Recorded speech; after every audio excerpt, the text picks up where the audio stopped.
Hey, what is up, guys? I hope you're all doing okay.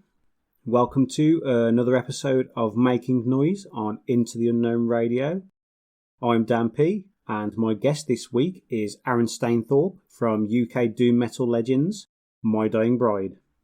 Hello everyone, this is Aaron from My Dying Bride, and you're listening to Into the Unknown Radio. I hope you enjoy this show. I certainly will, because I'm on it.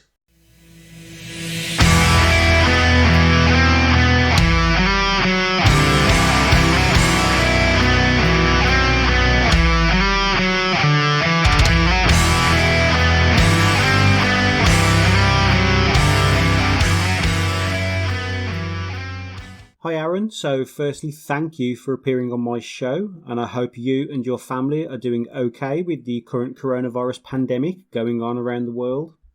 Hello Dan, yes, we're fine at the moment. The weather's here and beautiful, all is well so far with us. We're coping quite well, keeping busy, lots to do, promoting the album still. There's been a lot of keen interest, so we've got a lot of work still to do on that.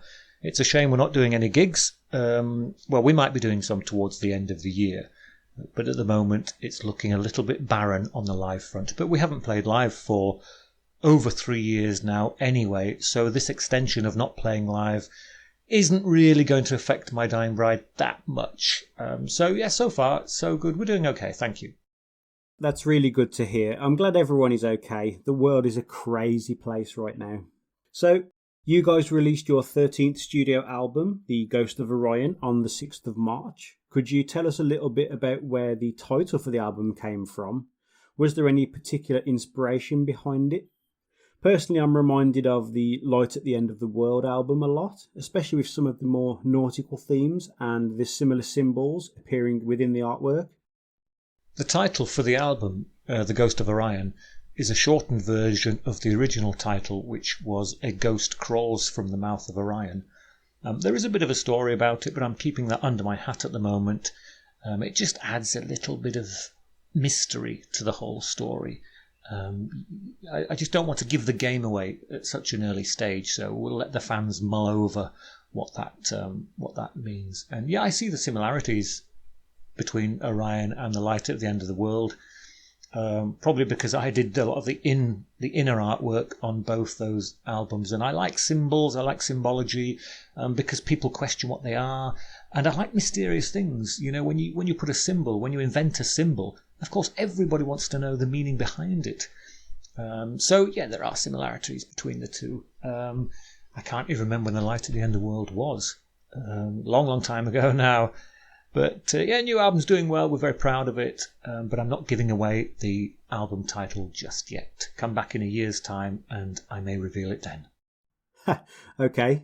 So how is the album being received by the fans so far? Are you happy with the finished product after a sort of tumultuous creative process the band went through on this one? The album seems to have been received very, very well. Obviously, journalists got a copy before the fans did.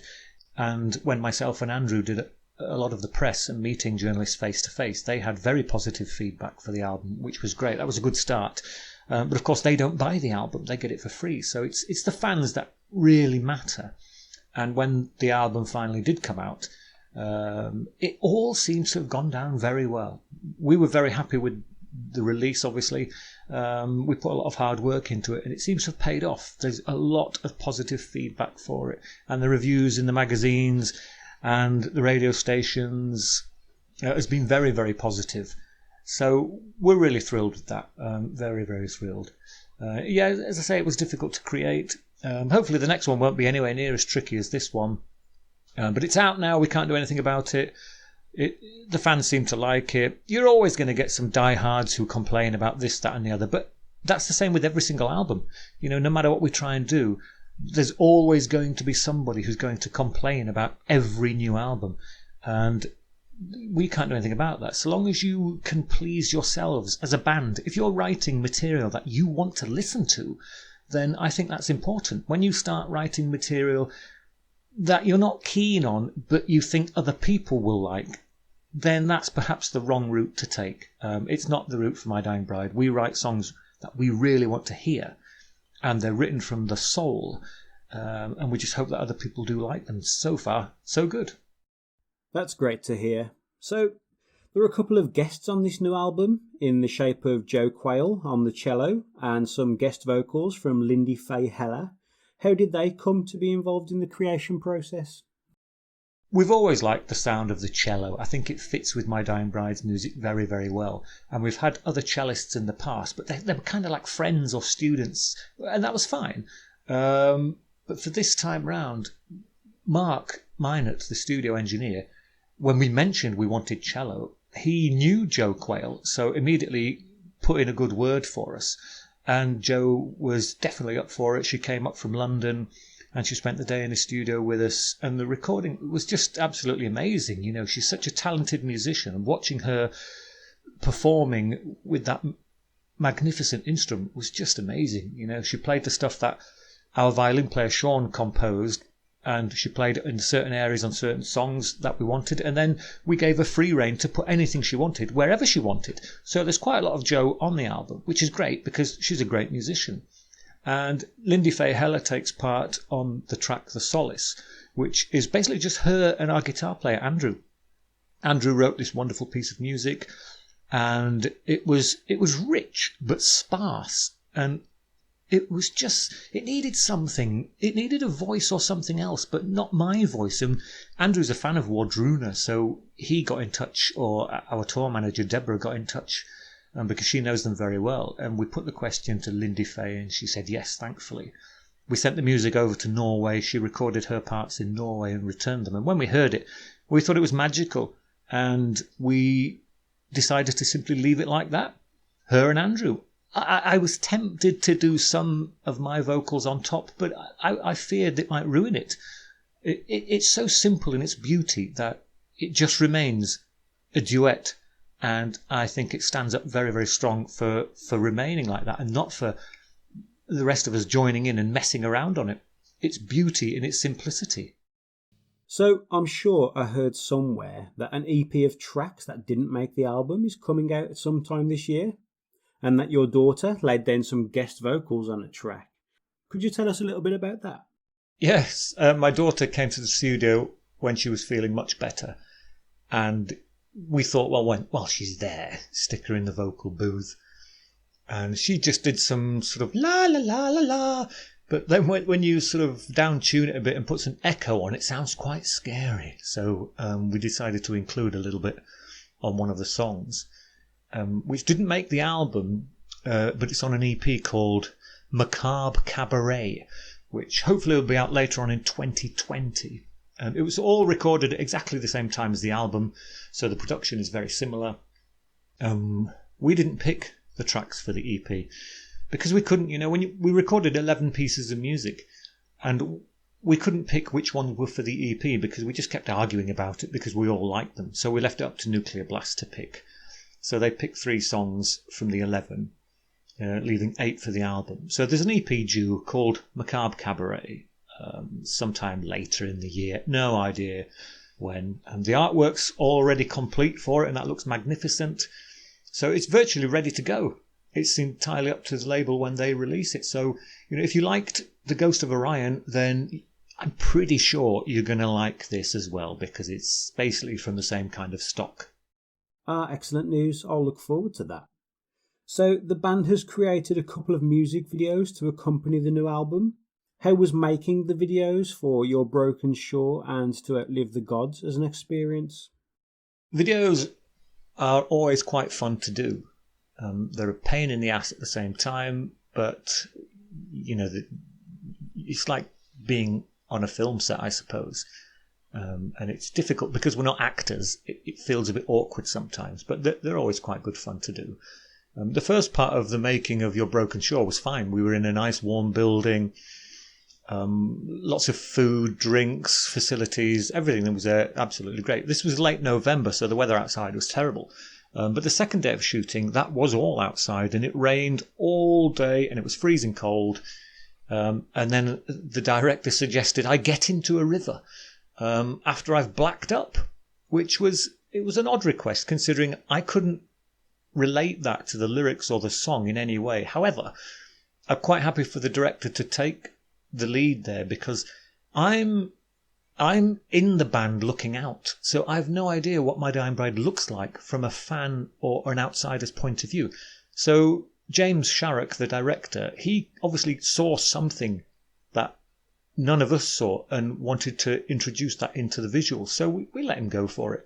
He also did the video for Feel the Misery as well, so that was great. But yeah, it was fun. You know, we're all walking around the woods in the pouring rain, dressed in these weird outfits. And everybody in the band made their own twig mask as well. They're quite scary looking things, but quite individual, you know, because we all made our own. In fact, I didn't make mine, I'll be honest. The director made one for me. So I'm quite privileged there. But yeah, we paraded up and down all day long and all night long with flaming torches. It was great fun. It was a bit soggy, it was a bit cold, but, you know, that's the way you do it. And we did, the second video was just me, actually. It was shot at the southern part of England, a few hundred miles from where we live.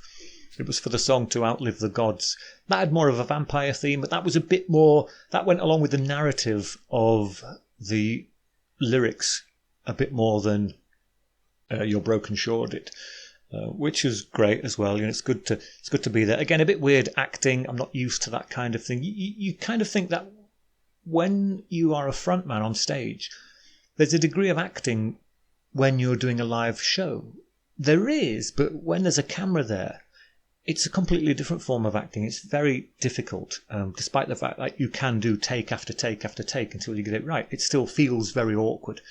But again, you know, it was great fun to do.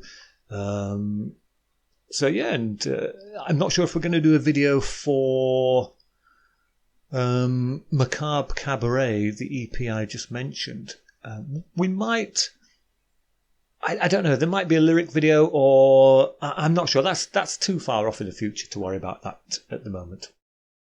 So at this stage, do you think any other songs will have music videos created for them from this album?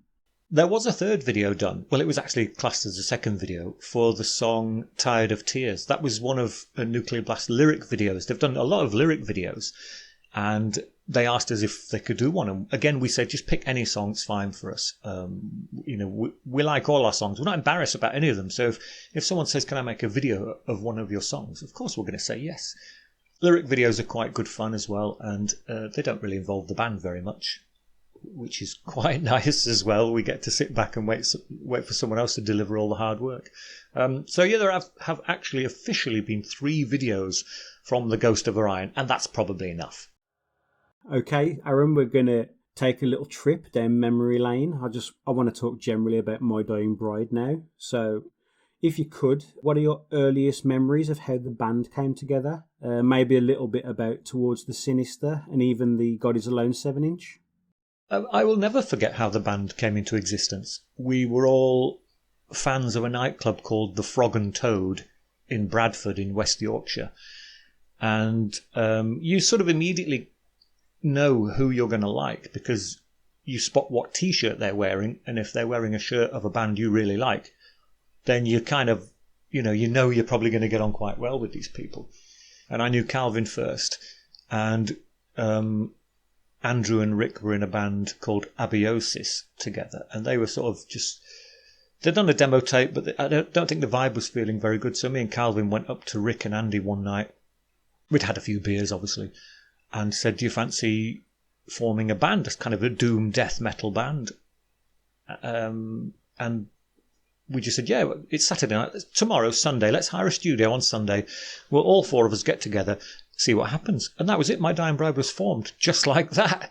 You know, it was quite unusual, really. And because I can't play any instruments, I was naturally going to be the vocalist. Andrew and Calvin on guitar, and Rick was on the drums. We didn't have a bass player for a long time. I think we'd done a couple of gigs without bass player. We certainly did the demo without a bass.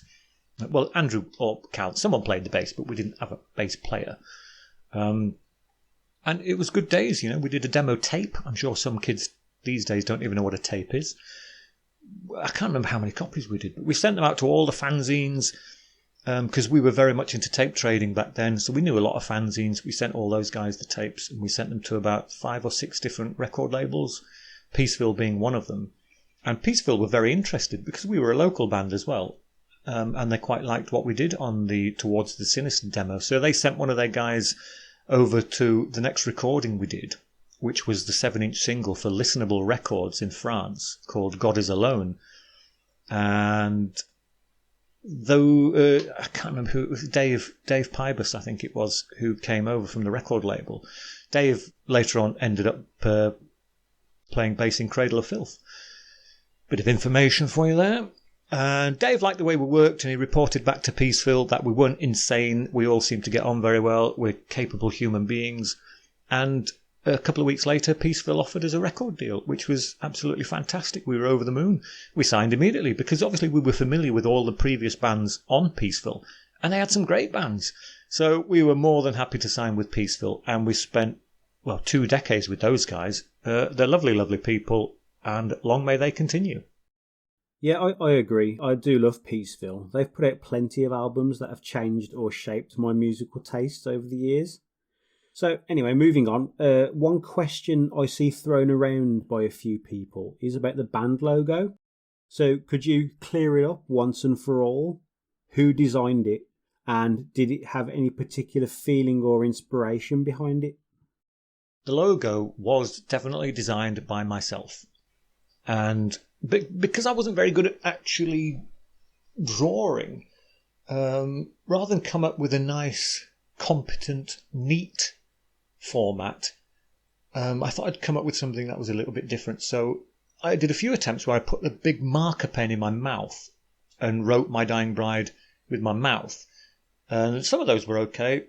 And another version, I put the pen between my big toe and the next toe, and I wrote several different versions of My Dying Bride with my feet. And some of those were okay as well. Some are obviously completely unreadable, and some of them were hilarious.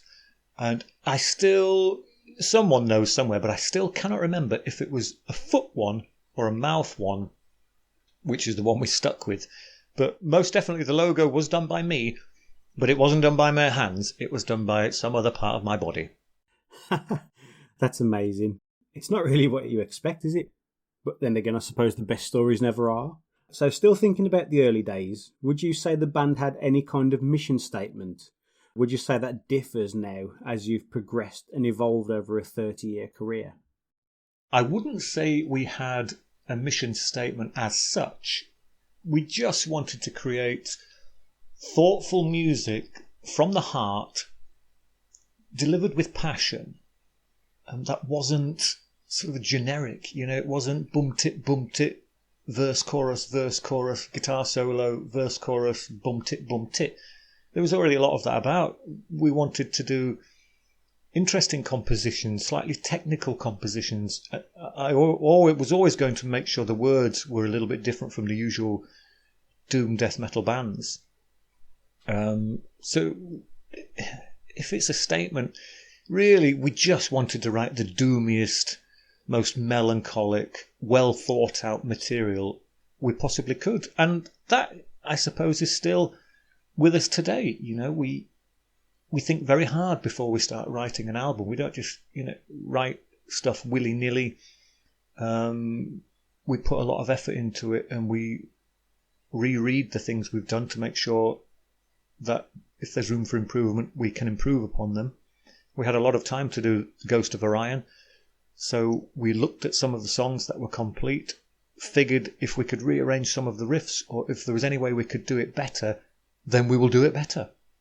Thankfully, Nuclear Blast didn't give us a deadline, so we could spend as long as we wanted. That can have a negative effect, because at some point you have to say stop.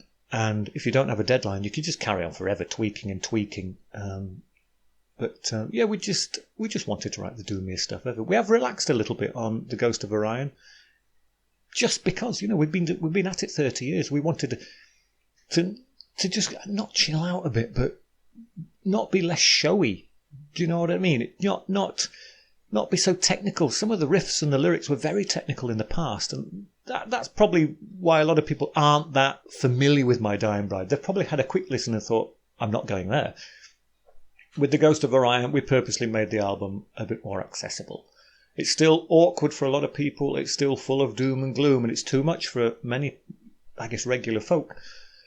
But for regular metalheads, I think that they're probably going to find this is going to be like the introductory album, which is not bad after 30 years, winning over a few new fans. So, you have fronted the band for 30 years now. As the band's main vocalist, how would you describe your own development vocal-wise? I have developed my vocals over the years, and it's not been easy. There's only a certain range a person can achieve. I've expanded on my range a little bit over the 30 years I've been doing it, but I still don't consider myself a singer. I consider myself a vocalist, because for me a singer is able to sing in all kinds of different keys, and they can get lots of different notes, and that's all fine and good. I can't, so I consider myself a vocalist. And I have a wonderful not backing band. I'm a member of a band, and I wouldn't be able to vocalize without these guys. I have done some guest vocals on other bands' albums, and that's fine because again, you kind of feel like the music is a safety net. You're allowed to make a few small mistakes. There's allowed to be a quiver in your voice because if it's delivered with sincerity and then partly buried in a load of heavy metal, you can get away with that. But yeah, my voice has changed. I'd like to think it's got better over time. Practice makes perfect. And I've tried a few new ranges on the Ghost of Orion. Lots of some double tracking and some triple tracking and even more, which is difficult to do, and it's frustrating because you're singing the same lines over and over again and it becomes very tedious. But the end results, I think, are worth it. There's some vocal things going on this album that have never happened before. And that's nice to know. Again, after 30 years, we're still able to pull a few tricks out of the bag that we've never done before. So, yeah, I've developed a little bit. I still can't play any instruments. I have no real desire to play an instrument. I think my voice is enough, and I do photography and art and poetry. My hands are full. I don't need to learn an instrument. I'm quite happy to play along with other people. I'll keep this one quite simple. Do you have any moments you're particularly proud of as a member of My Dying Bride? It was wonderful to be part of the Iron Maiden tour back in 95, 96, something along those lines. A long, long time ago, anyway. You have to remember, My Dying Bride have never had a manager. So for us to land a tour with one of the biggest bands in the world, that is a pat on the back for us. Myself and Andrew have managed the band from day one. We steer the good ship My Dying Bride, and we hope we never run into rocky shores. So far, we've done okay for ourselves. And landing the Iron Maiden tour was amazing. And we used to play football with them as well. Steve Harris has his own tour bus, and on that tour bus is loads of Iron Maiden football kits and boots. He has all the gear. And 3 of us or 4 of us went with him to various stadiums and played football with the Iron Maiden squad, and it was great. And on the first match, I think both Andrew and Rick scored goals. So we managed to get really pally with Iron Maiden after that, because they realised that actually My Dying Bride are quite good at football. So that was a wonderful achievement. And similarly, we landed a tour in North America with Ronnie James Dio, who was one of the loveliest guys we've ever met. Iron Maiden were fantastic. Ronnie was just lovely. We did some great gigs with him and hung out with him and their crew, and it was just a wonderful tour, first time in America for us guys. And it was just great, Again, we would sit there and we'd look at each other and say, how have we managed to do this? How has tiny little My Dying Bride managed to get on a tour in North America with Ronnie James Dio? It's just amazing. So those are 2 really proud moments. And also being invited by Metallica to do a show in Athens in Greece. That was, again, it was amazing. It was a huge outdoor festival thing. Well, it wasn't even a festival. It was My Dying Bride, Mastodon and Metallica. And it was just amazing. We got to meet the guys and just wonderful, wonderful times. So yeah, well done us. I remember on the website back in the day, it had a section where you could sort of, in inverted commas, get to know the band members a little better. Favourite quotes, favourite films, that kind of thing. But focusing more on the favourite My Dying Bride release. I'm just wondering if you have a favourite song or album at the moment and whether that's changed over time. For a long time, my favourite album was The Dreadful Hours. I think because it's one of those albums where I loved it from start to finish.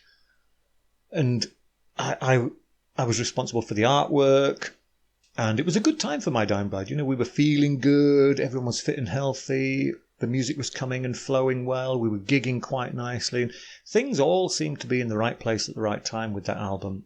And maybe that's what influenced me to like every single song. I mean, I like all our songs anyway, but for an album to have great songs from start to finish is quite unusual. There's normally some which are a little bit less, I don't know, on your radar than some of the bigger hits, if you like.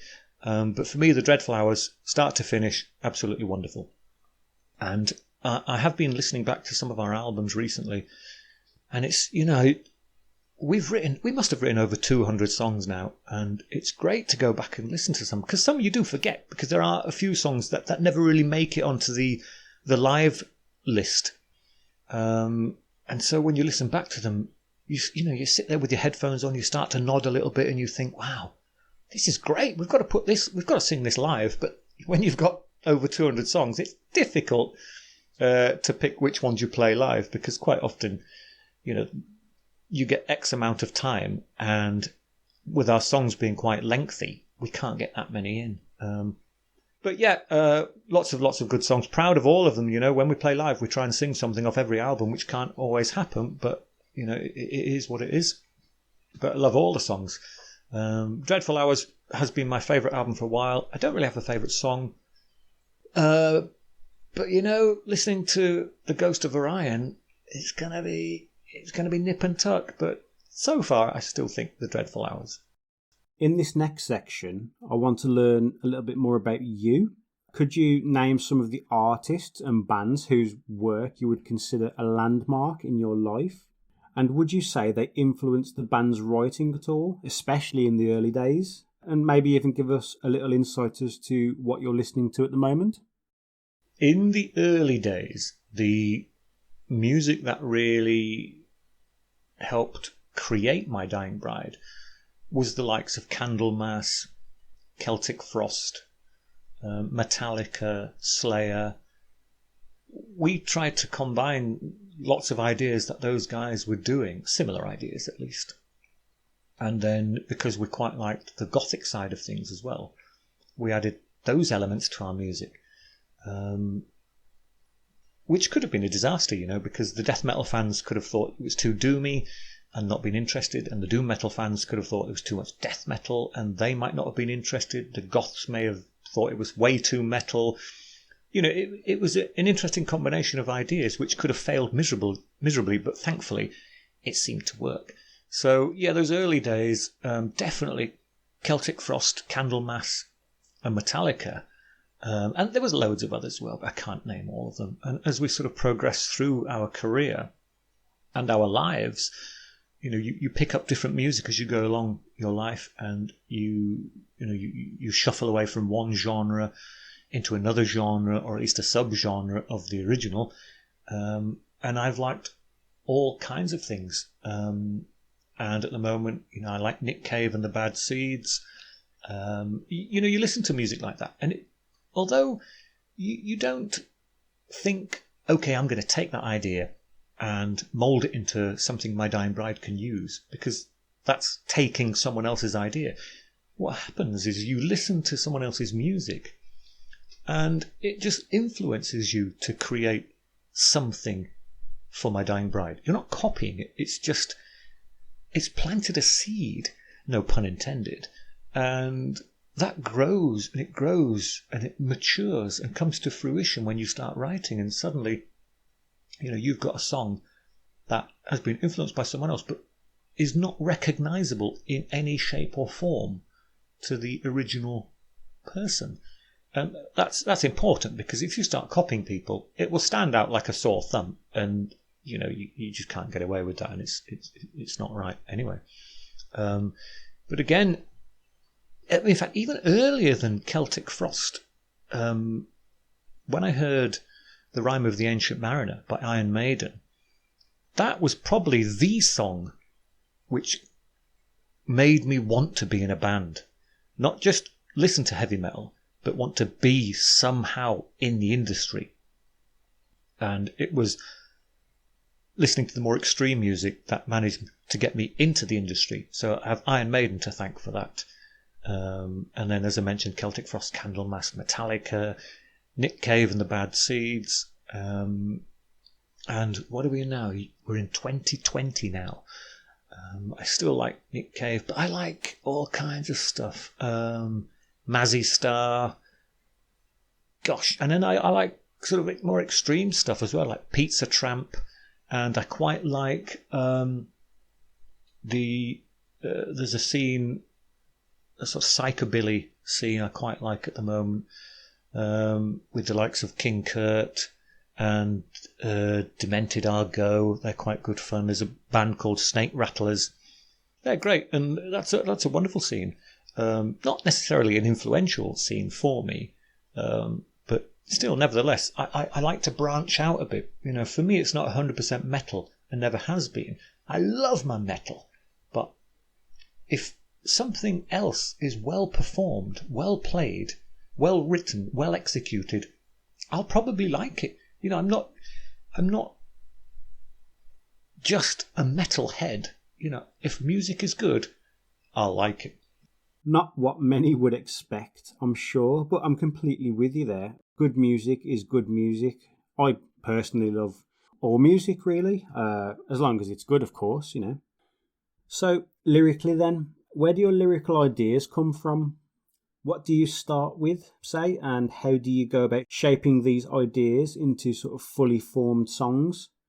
And I'm just thinking aloud here. I'm sure you've had the thought yourself. Have you ever considered releasing a standalone book containing some My Dying Bride lyrics, or even your own poetry, your own artwork, that kind of thing? Lyrical inspiration can come from anywhere. Normally from books I'm reading. You'll read just one small phrase, and it just pings in your mind, and you think that is going to be something that can be not turned into a My Dying Bride song, but that may help a My Dying Bride song be created. So books, I'm always reading books. Every time it's my birthday or Christmas, people say, "What do you want for Christmas?" And it's always a book. It's always going to be a book, because they're relatively cheap. They're all over the place. They're easy to get hold of, and they're great. I remember in the original Ghostbusters, one of the guys said, "Print is dead." And how old's that film now? And yet books are still very, very popular. Print is not dead. I love print. So influence for the lyrics quite often comes from books. But, again, films that I see, not often, but sometimes when you've finished watching a film, you kind of take a deep breath and you're absorbing everything that went on. And it could be a small part of a film which you think might be interesting to work with, or it could be the film in general.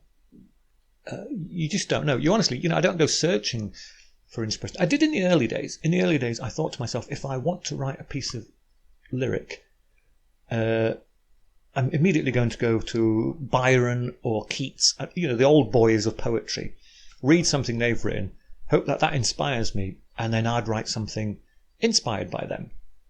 Now I don't actively go and look for inspiration.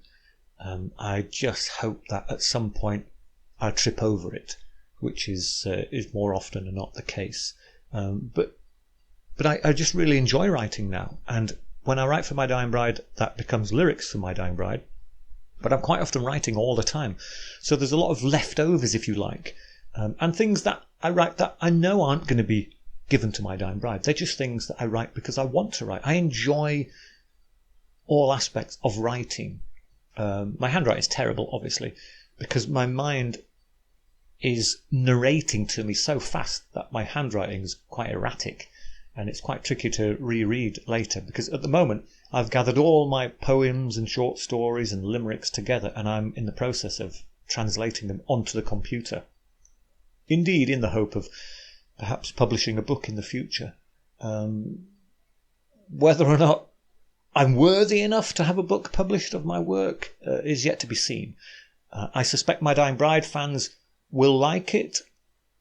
How it would stand up alone against other authors, I have no idea. I really have no idea, because I write from my heart, and sometimes my heart is in conflict with my brain, and some things don't make sense sometimes, but I still feel compelled to write them down. Also, if you have lots and lots of thoughts in your head, rather than have them just bouncing around and annoying you all day, write them down. And that, for me, it's quite cathartic. That clears my head, and it's refreshing, and I've put all the words down that were bouncing around in my head, and they're now on paper, and they remain there, and it really does cleanse the mind. So I'm writing all the time. I have to. It's therapy, and I enjoy it. And it's about time I collated all these scraps of paper together. So I'm doing that at the moment in 2020.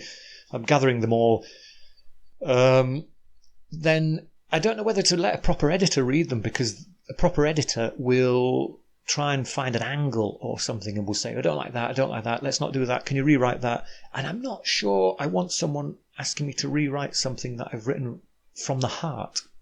So I might have to bypass a proper editor and just go for, maybe it might have to be self-published. We'll wait and see. It's probably a year or two off. But yes, there is a book coming, but I don't know much about it. That would be awesome. You can count on at least one pre-order. So obviously, My Dying Bride have been around for a minute. Is there anything at all you wish you had done differently as a band during your career? As I mentioned earlier, we've never had a manager, and I do sometimes wonder what My Dying Bride would look like if we'd got a manager early on. Would we be more famous? Would we have more money? Would we even sound the way we sound? I'm not so sure, because obviously a manager will want money, and so will encourage a band to do anything at all that makes money. And I'm not so sure that's a good thing, because you will end up doing things you really, really don't want to do for money. And luckily, My Dying Bride have never done that. With me and Andrew managing the band, we've never done a single thing we didn't want to do, because we've never had to pay anyone, and we've never been forced to do anything. Peaceville gave us free rein to do anything we wanted on our records. And although we've only done one album with Nuclear Blast, again, they have not interrupted us or intervened or interfered one bit. We delivered the album, and they just thought it was wonderful. They didn't ask for shorter, more radio-friendly, commercial-sounding songs. Peaceville never did either. I'm sure that's what they wanted, but they never asked us to do it, probably because they probably knew what the answer would be. But yeah, I wonder what status My Dying Bride would have had we had a manager for the last 30 years. We might have had more money, but we may also have lost our sanity and our pride. So I wouldn't change anything, I wouldn't change anything. We have not made terrible decisions.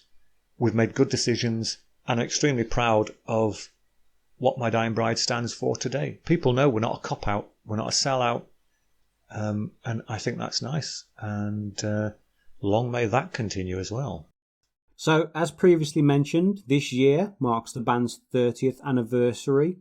Do you attribute anything in particular to being such a long-stay success within the metal scene?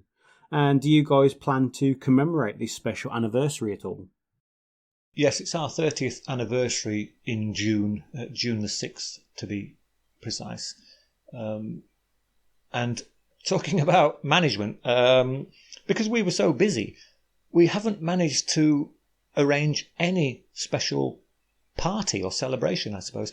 But, the current world situation, the virus would have made us cancel that anyway. So perhaps it's a good thing that we didn't actually plan any kind of celebration for our 30th, which is a bit of a shame. Again, mentioning, had we had a manager, I'm sure a secret party or a special gig would have been organised, but we just haven't done anything like that. And we never imagined we'd be around for 30 years. When we formed, we hoped we would get an album out, maybe 2. And we would have been happy with that, to have released an album on CD, cassette and vinyl, and to see it in all major high street music stores was something you really wanted to see. It's fine doing tapes and it's fine doing 7-inch singles, which you sort of sell from your bedroom. But you really wanted to see something in a shop. And so we achieved that quite early on. We're very proud of that.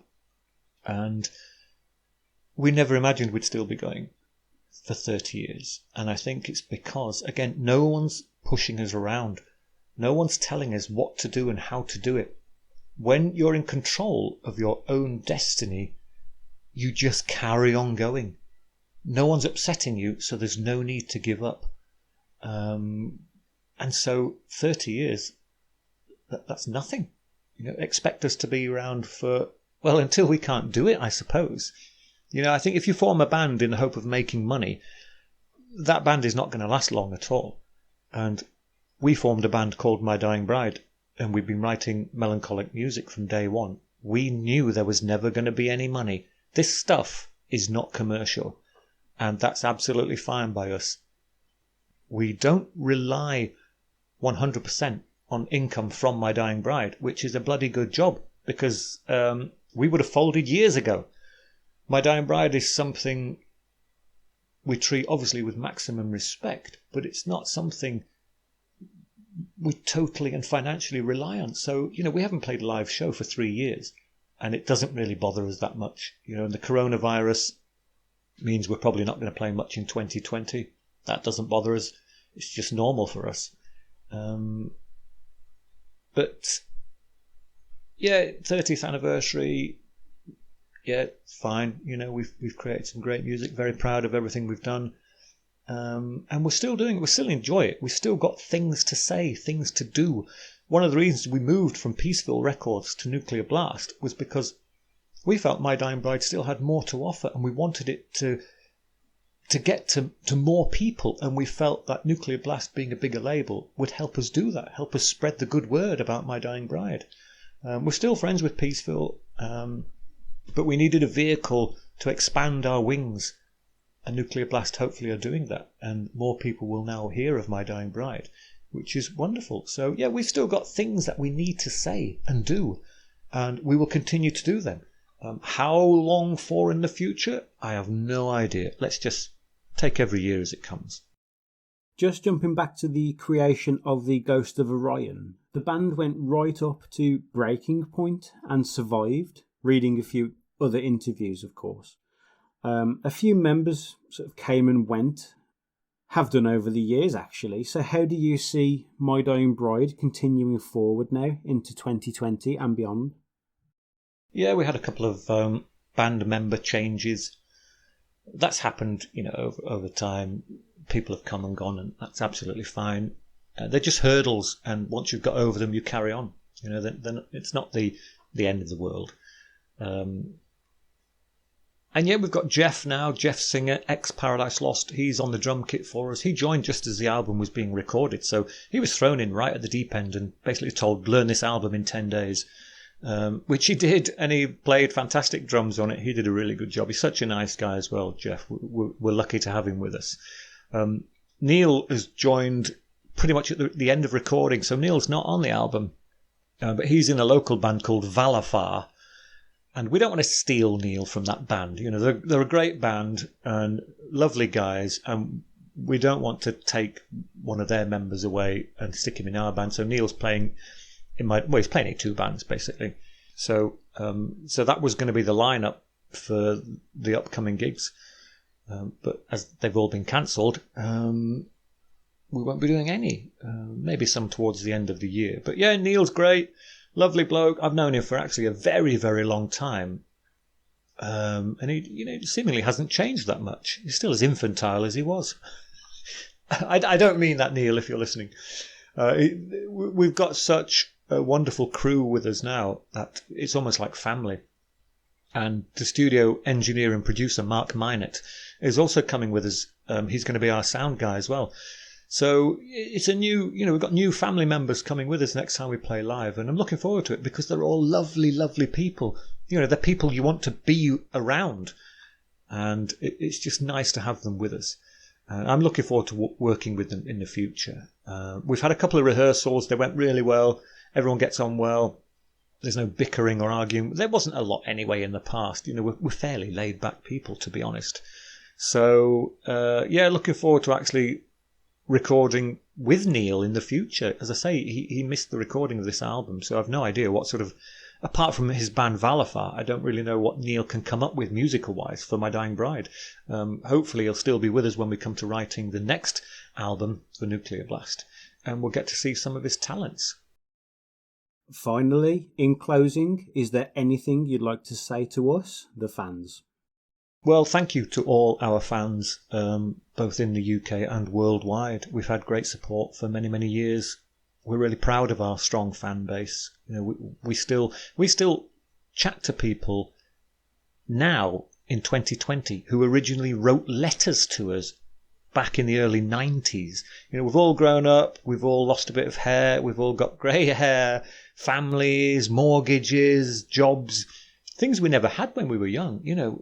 People would write to us and you'd write back and you could see the enthusiasm. Everybody's loving it and loving life. And now 30 years later, things have changed, obviously. Some people aren't with us anymore, which is sad, but that's the way it goes.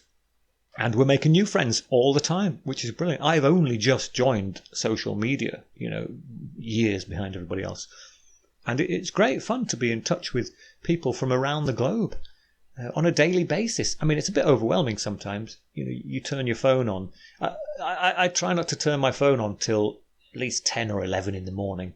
I'm not one of these people who jumps out of bed and immediately checks messages.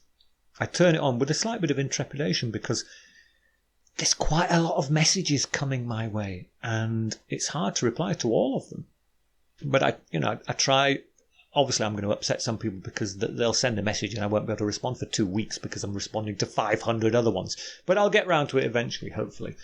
Thanks to all the fans all over the place. You will get to see My Dying Bride on tour eventually. I don't know when, but yeah, you will. Thanks for your support. Love you all loads. As I mentioned at the beginning, this is Into the Unknown Radio. Don't just tune in for this, tune in for the other shows as well, okay, because it's well worth a listen. And this guy's working right hard for us, as they say. Well done, Dan. Thanks for doing all this. Okay, my name's Aaron Stainthorpe, My Dying Bride. Goodbye. Thank you for that. I really appreciate your kind words. Thank you for appearing on the show.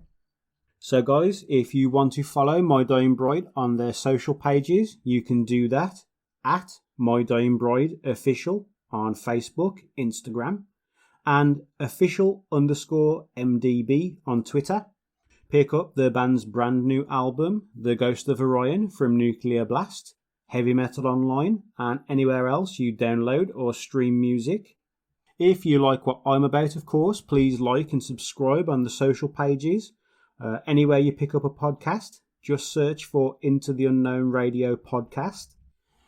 Tune in again next time when I'll be in conversation with Agneta from Madam Autumn. That should be going live in the next couple of weeks, so watch the Facebook and Instagram for more information about that. Until next time, guys, take care of yourselves and each other. I've been Dan P. Thanks for listening.